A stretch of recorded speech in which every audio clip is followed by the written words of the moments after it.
আসসালামু আলাইকুম। আমার নাম মোহাম্মদ ফেরদৌসুর রহমান সাজিদ। আমি 320 ব্যাচের স্টুডেন্ট এবং আমার রোল নাম্বার হচ্ছে 1582।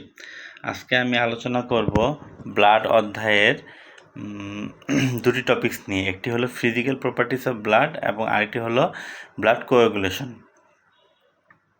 প্রথমে আসি ফিজিক্যাল প্রপার্টিস অফ ব্লাডে। ফিজিক্যাল প্রপার্টিস অফ ব্লাডে এখানে 7টি বিষয় উল্লেখ করা হয়েছে। মানে ব্লাডের ফিজিক্যাল 7টি বিষয় এখানে উল্লেখ করা হয়েছে। প্রথমটি হলো কালার।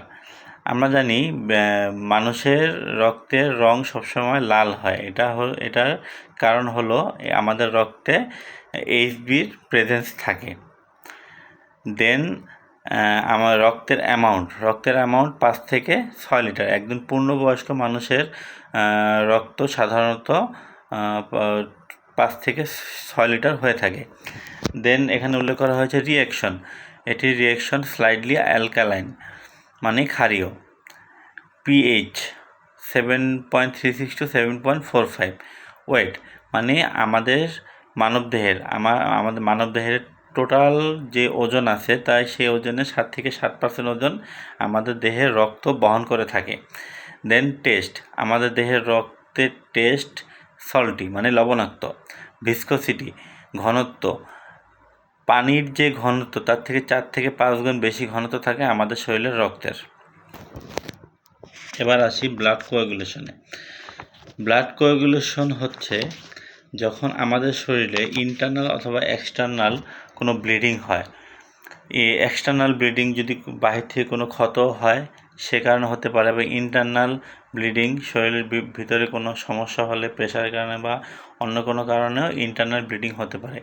এই ব্লিডিং যখন নিজে থেকে আপনি বন্ধ হয়ে যায় এই ইন্টারনাল কোনো মেকানিজমের মাধ্যমে, সেটাকে বলা হয় ব্লাড কোয়াগুলেশন। মানে ন্যাচারালি যখন এটা নিজে থেকে বন্ধ হয়ে যায়। আচ্ছা, এই ব্লাড কোয়াগুলেশন 3টি ধাপে সম্পন্ন হয়।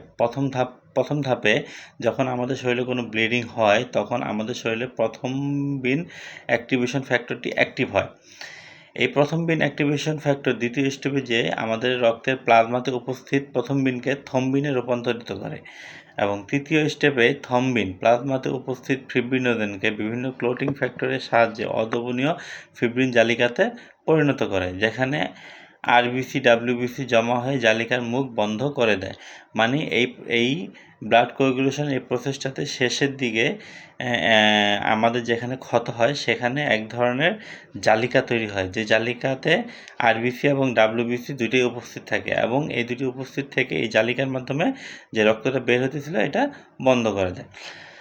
ধন্যবাদ। আমি দুটি বিষয় নিয়ে আলোচনা করেছি। আশা করি আমার কোনো ভুল ত্রুটি হলে ক্ষমা করবেন।